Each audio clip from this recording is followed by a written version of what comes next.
losers, but we winning though. They used to laugh at us, now we winning though. They used to tell me never. What is going on, folks? Welcome to another exciting episode of Strong Arm Sports, the realest sport podcast in the entire land, man. You're gonna notice the setup today looks a little different. Normally it's a guy sitting right over there. You don't see him today. Technical difficulties, man. But you guys know me. If you don't, let me introduce myself. I go by the name of KSpadeTheProspect. I am one of the hosts for this show, man. And we think it's the best sport podcast around, man. So without any further ado, let me go ahead and explain what's going on today. Let's get into the show. As you guys know, man, we was recently given the opportunity to provide one live show every week. It was an opportunity that we really felt like we was lucky to get. It gave us an opportunity to reach out to a whole new market, man. We want to be in every avenue. Live streaming, YouTube, as well as several podcast channels. You guys already know where you can find us. For some odd reason, though, there has just been issues. We keep trying to get it right. We will eventually get it right. Just bear with us, man. We kind of, we taking our stumbles, our bumps and bruises along the way. And me personally, I guess I'm a weird guy. I wouldn't have it any other way. I like to learn that way because I feel like if I go through all that to get it figured out, when I get it, I know everything. So LaParis couldn't be here today, man. We tried to give you guys a live show on Saturday. Twitch was just hating on us. We could not go live. We went on and recorded a show Saturday for today. And today when I got ready to upload that show, I had issues with it as well. LaParis was out doing some things with his family. And I said, forget it, man. Let's do it. Solo dolo. So y'all only got me today. No contrast. Nobody did disagree with me, which is cool because he wrong most of the time anyway.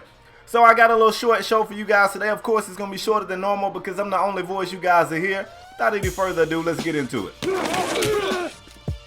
I have some NFL news for you guys today in case you haven't heard.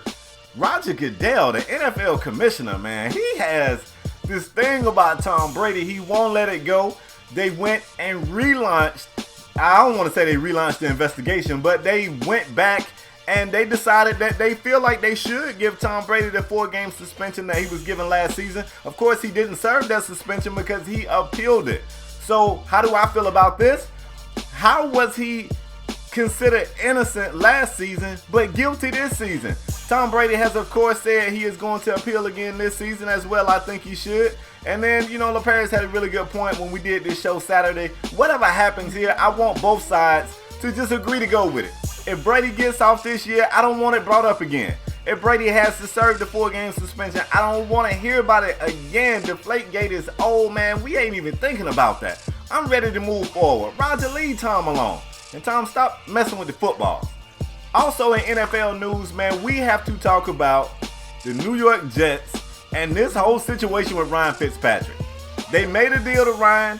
They gave him what they felt like was a fair deal. They offered this man a contract for $8 million a year. And somebody out of his camp, an agent or a representative for his sports agency, came back and said that Fitzpatrick was so disrespected by this lowball deal that he made the decision that before he signs for $8 million a year, he would rather not play at all this season.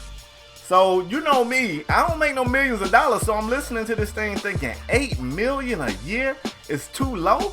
Ryan might be tripping. So I dove deeper. Here's what I was able to find out. $8 million a year would make him the 23rd highest paid QB in the league. You thinking, maybe that's not too bad. Let me give you some guys who make more than that. It's a lot of people that make more. Here's some guys that'll make you go, I don't know about that. That makes more than that. Nick Foles, Sam Bradford, Ryan Tannehill, Brock Osweiler. And here's two guys that don't make $8 million a year, but they make over $7 million a year. So they in that neighborhood. How about Chase Daniel? Chase Daniel and RG3. So once you hear this list and you think about Ryan, you go, maybe he not tripping. Now, it's another side to that whole argument. Fitzpatrick definitely had his best season ever. He had 3,900 yards passing, 31 TDs, 15 INTs. He helped lead the Jets to a 10-6 record. Not bad. However, he did have a colossal meltdown on the biggest stage of the year last season. He had a chance to get his team into the playoffs, and instead he threw 3 fourth-quarter interceptions in the last game of the season. A win would have put him in the playoffs, and he kind of folded there. So I guess arguments could be made for either side, but after hearing the list, I kind of would like to see both parties meet in the middle. Let's face it, other teams are not beating the door down for Ryan Fitzpatrick. Is nobody else really chasing him, especially now that the NFL draft has just ended. Most teams went out there and chased whatever, they tried to fill whatever gaps they felt like they needed. I kind of feel like Fitzpatrick needs the Jets as well as the Jets need Fitzpatrick. I want both sides to come together. Maybe 10 mil a year, 10 and a half. Like, let's get the deal done. The Jets did draft a quarterback. Of course, they also have Geno. We got to see how this thing goes. I keep you guys updated on how this goes. Now, my last and final NFL topic for today, we're going to talk a little bit about the NFL draft. It was a ton to talk about, so clearly I'm not going to cover everything. The main thing I want to talk about, you guys already know. Let's talk Laramie Tunsil, man. This situation was crazy. Crazy. At one point, projected to be a top 3 draft pick. By the grades, he was the best offensive tackle in the draft. Of course, he fell all the way back to 13, where my Miami Dolphins scooped him up. Scoop. I was so happy to see that. Later, the Baltimore Ravens came out and said that they was prepared to draft this kid until the video came out. So after a team stood up and said, look, we was going to take him, and then we fell back. Now we know where he was supposed to go. And they decided that fall from 6 to 13 cost this kid $7 million. $7 million. It's a lot of speculation as to who was hacking his account and leaking his very private information, if I don't say so myself. And the Dolphins, a statement from the Dolphins said that they suspect his former financial advisor. If that's the case, man, they need to go after this guy to the fullest extent of the law. He needs to be arrested. He needs to do actual jail time. That's a crime. It's a crime anyway, but good God, on the man's draft night, this is what he had to go through. And if that wasn't bad enough, after that whole debacle, somebody apparently or allegedly hacked his Instagram account and posted a conversation between him and an alleged coach over some money, being borrowed. And I felt terrible for this kid, man. It was so crazy. I remember the first time the video, because I don't follow him, as I assume most of us don't follow him, but I saw it on my timeline, and I'm sure a lot of you guys saw it on your timeline because it was getting retweeted like crazy. And I had just seen the video of him walking in. He had his gold ruby slippers or whatever the hell those was. And I was like, man, this kid is dumb. I really was thinking that. I was like, why would he tweet that? And I'm thinking, I don't know, maybe I was just thinking the guy was like, man, I'm about to be in the league. It ain't nothing they can tell me, whatever. But after I was seeing him sitting there in the green room, looking like if he would just bat his eye, tears would roll down the man's cheek. And I said, wait a minute, this kid isn't behind this. It was apparent to me. And I hate to admit that wasn't my initial thought. But when it came to me, I said, man, that's not that kid's doing. Like, he didn't do this.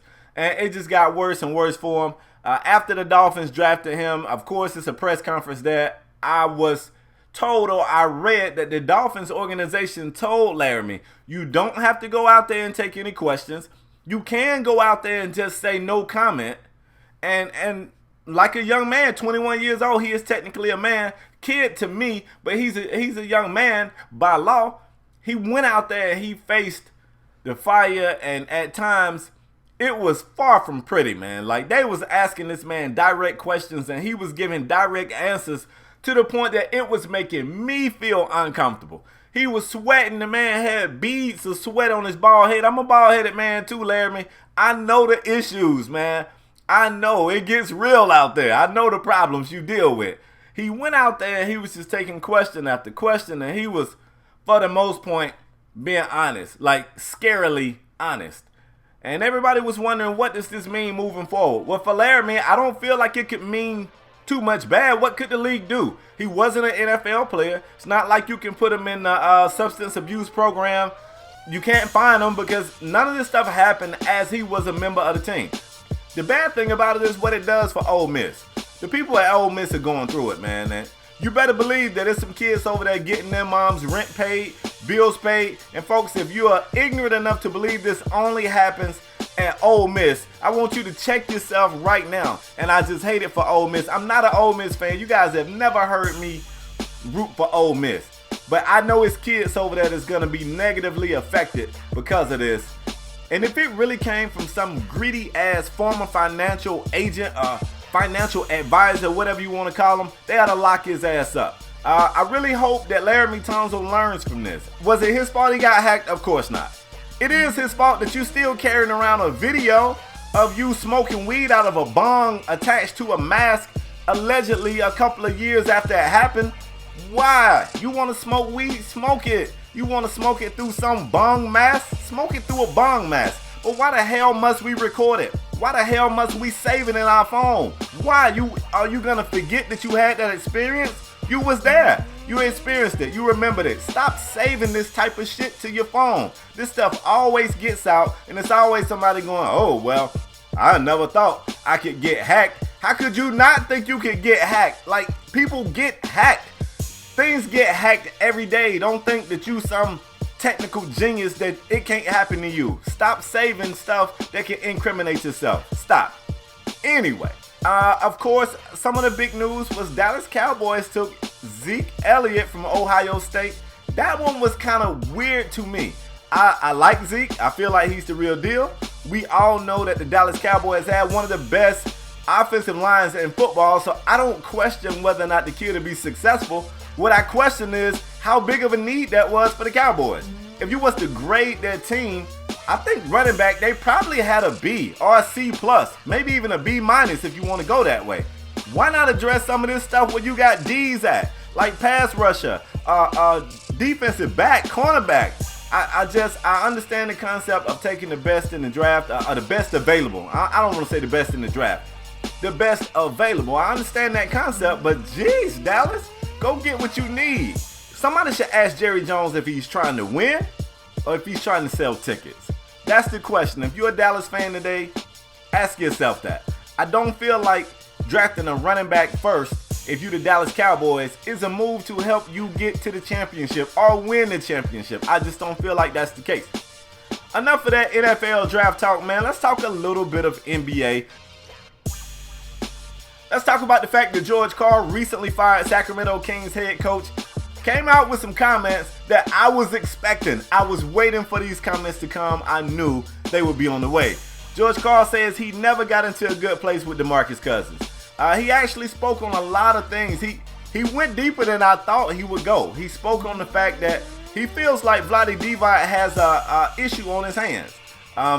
He said it was made apparent to him that if it came between Cousins and him, that the organization and the team would back Cousins. To a certain extent, I think that's a good thing. But I do agree with George Karl in one way. He says, I'm an old school coach. I believe the coach has to feel powerful. The coach has to have that over the players. You have to kind of have that authority to say, look, you're going to do what I say or you in trouble. If a coach can't say that, why have a coach? Why have a coach if he is not the man in control, if he is not the man in charge? George Karl spoke on the incident where Boogie kind of went at him, had this profanity-laced rant. He said that Vlade Divac was in the locker room. And even though George Karl was like, we need to suspend him, Vlade was like, nah, we ain't going to do all that. We'll just fine him. So it was pretty much said that, what Boogie says goes. And that's very, very dangerous for a head coach. Gonna be interesting to see how things go for this team moving forward, as well as the new coach in place. While I'm talking coaches, man, let's talk Luke Walton. One of the celebrated assistant coaches of the Golden State Warriors, Luke Walton, was just recently a hot topic. A few teams that need head coaches had interest in Luke Walton. Luke kind of shot down Phil Jackson. That one surprised me. I mean, don't get me wrong. I don't want to be the coach of the Knicks either. But, I mean, Pat Ewing do. Pat Ewing wants the job and can't get a damn interview. Luke Walton turned that job down, was recently interviewed by the LA Lakers and reportedly took the job. Of course, that job is going to start after Golden State's current run ends, which could run all the way to another Larry O'Brien trophy. What it depends on is how well this team can play until Steph Curry returns. They are currently in a battle with the Portland Trail Blazers. Even though we all know that Golden State is the better team, I just don't want to count the chickens but before the eggs hatch, so to speak. Damian Lillard always plays good when he plays against Golden State. It's like his home team. He grew up there. Me and LaParis joke that Lillard hates Steph Curry. He doesn't literally hate the guy, but you got to understand, being a kid, growing up in that area, growing up in the Bay, being a great player, and watching the guy that you feel like should be you for that team just be celebrated by everybody, Lillard takes advantage of that opportunity. Every time he plays against his team, he turns up. Every time. I mean, of course, I'm thinking about the 51-point game, but even outside of that, I think he had a couple of 30-point games. If I'm not mistaken, I saw a stat that Lillard averages about 34 points a game for this season against Golden State. So that's something to keep an eye on. What else do we have? Let's talk Luke Walton. Do anybody believe Luke Walton is this great coach? I mean, he's highly coveted now. Basically, it is based off the success he had with Golden State earlier in the year when Steve Kerr was out. Let's face it. Either of us could coach Golden State for the time that Steve Kerr was out. It's easy. You hold a clipboard, you wear a suit, you look cool, and you tell everybody to pass the ball around and look for open shots. Worst case scenario, get a damn ball to Steph. I can coach that. You can coach that. We all can coach that. So, Luke, one or two things is going to happen. You're going to prove me wrong. Man, it's going to be a long road to hoe. Byron Scott was relieved of his duties, and when I saw that man's record as a head coach, I was like, ugh. So Byron Scott's coaching record, I got it right here, 454 wins, 647 losses. Damn. I had no idea this man was losing like that. I mean, he has definitely coached for some really bad teams, but geez, I had no idea. So good luck to the new coach, Luke Walton. Luke, you can prove me wrong, man. Let me know what's going on.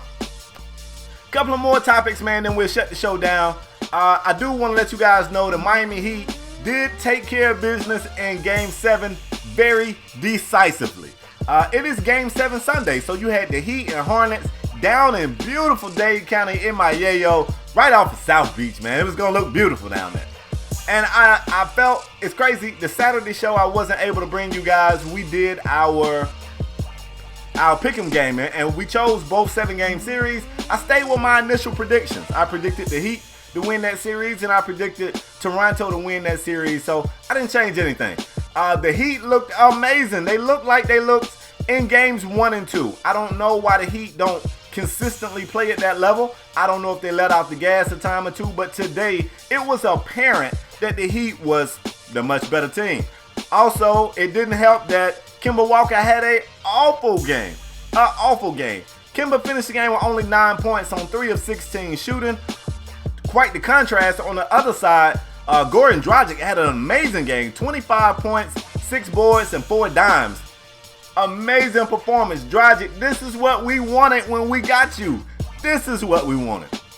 Last bit of news we got before I shut the show down today, in case you guys didn't know, the San Antonio Spurs crushed the Thunder. I mean, crushed the Thunder.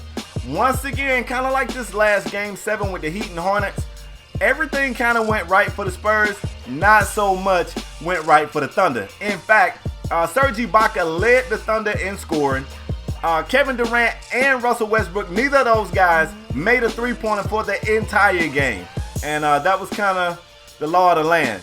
Notable stats in that game, though, would be LaMarcus Aldridge, who dropped 38 big points on the Thunder's big men. Damn it, OKC. Get your big man ready. This one right here might be a sweep if the Thunder don't play better. I fully expect Russell and KD to bounce back. I actually think it's going to be a 6-game series. I got the Spurs in 6. And I guess that is all I got for today, man. I know this was weird just hearing just my voice all this time.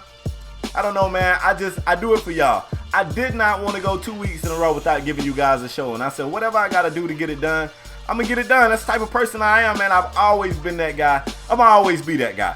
So before I get out of here, man, if you don't want to come to YouTube, if you don't have the time to come to YouTube, if it's easier for you to just listen to it on a podcast, that's cool. Let me tell you where we are. We're on iTunes if you have an Apple device. Go ahead and subscribe to us so you can never miss another podcast again. We're also on SoundCloud. We're also on ऊPodOmatic. And if you want to watch us live so you can interact, ask us questions, give your feedback live on the go, every Saturday at 2 p.m., we go live on EA Sports Twitch account. That'll be twitch.tv/EA Sports. Again, folks, I am KSpadeTheProspect. Thank you guys for watching and supporting the show, man. The support y'all give us is crazy. So, of course, man, I appreciate the love, and I'm just trying to give back to you guys for giving so much love to us. That's all I got for today, though, folks. I'm out the next time. Peace.